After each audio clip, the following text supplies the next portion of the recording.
Hi, my name is Samuel Matloub, and I'm a PhD student in the College of Engineering and Computer Science at the University of Central Florida. This presentation is for class CAP 5610, Machine Learning and Targeting Homework 3, and it's to talk about the research paper with title Label Distribution for Learning with Noisy Labels by Leo and others. In this presentation, we will first introduce the problem and we'll talk about existing literature that was mentioned in the paper, which then will move to talk about the new way proposed by the authors and their contribution. From there, we'll dive into the technical details and explore the author's experiment.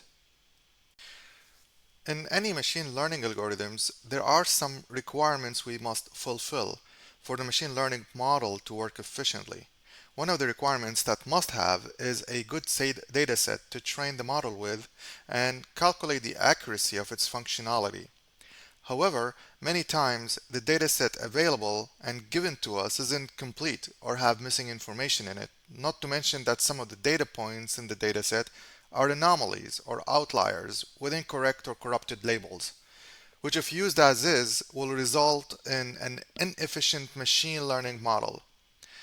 That's why a lot of work and effort have been put to try and figure out a way to get rid of and mitigate the effect of corrupted data points and to try to correct them if possible. And some of the techniques used is similarity check.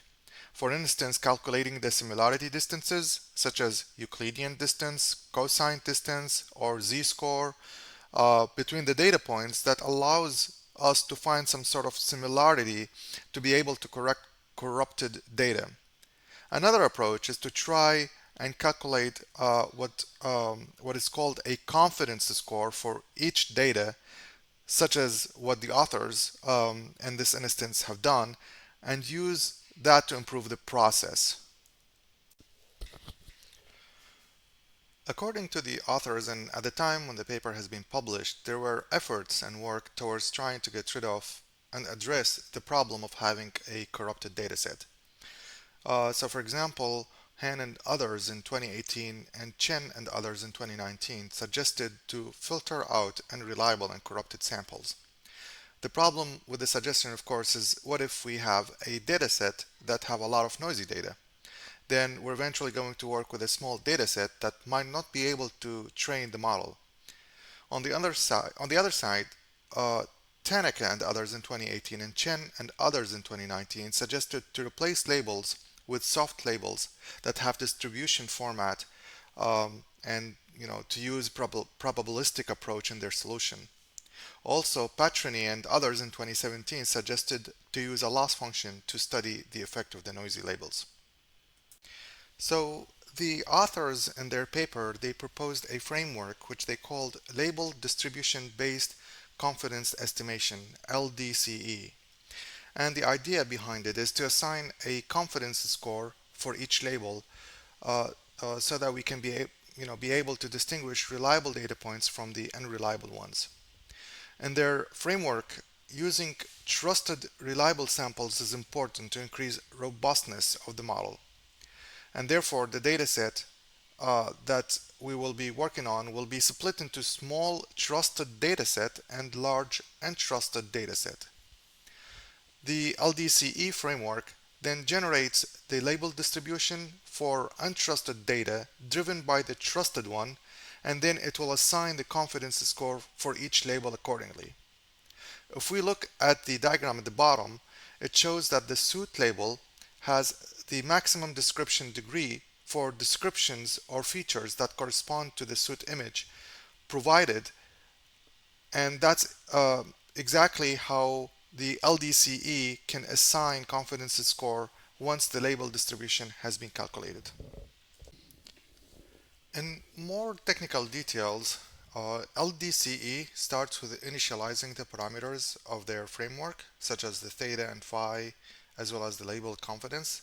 Then iteratively sample twice from the trusted dataset and then sample from the untrusted dataset. And it will calculate the label distribution using equation 1 and equation 2, shown to the right side of the slide. Equation 1 is actually calculating the membership degree, and equation 2 calculates the label distribution. Next, the algorithm formulates the learning function using equations 4, 5, 6, 7, 8, and 9.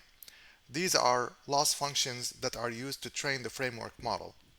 Equation 4 calculates the loss on the trusted query of the metric learning. Equation 5 calculates the loss of the trusted samples. Equation 6 calculates the loss of the untrusted samples. Equation 8 calculates the loss function of the classification task. And equation 9 combines the loss of the trusted query of the metric learning and the loss of the classification stage. Once we get to that point, the algorithm will update theta and phi parameters and update the label confidence from equation 3. Once the LDC framework algorithm ends, we end up with a dataset that have different confidence scores attached to each label. And at this point, we can filter out the data points that have low confidence scores and keeping only the ones with high scores, which the authors called the purified dataset. At this point, we can combine cross entropy loss function and forward correction loss function to calculate the purified loss using equation 11. Also, now the DNN model can be obtained by optimizing the total loss function using equation 15. The authors of the paper used two different datasets for experimenting and testing the accuracy of the proposed algorithm. And these datasets are CIFAR10 and CIFAR100. These are two datasets that consist of 32 by 32 color images and both contain 50,000 training samples and 10,000 test samples. As we can see from the diagram, using the LDCE framework on the dataset has improved the accuracy of the DNN model significantly compared to the dataset that we didn't apply the framework on. This can be seen on the CIFAR10 experiment shown in the diagram to the left and also on the CIFAR100 experiment shown in the diagram to the right for both symmetric and asymmetric noise distribution. What I concluded from the paper is the fact that now we have another parameter that we need to fine-tune, which is the threshold for the confidence score. And I think this might play a critical role on how good the model is going to be.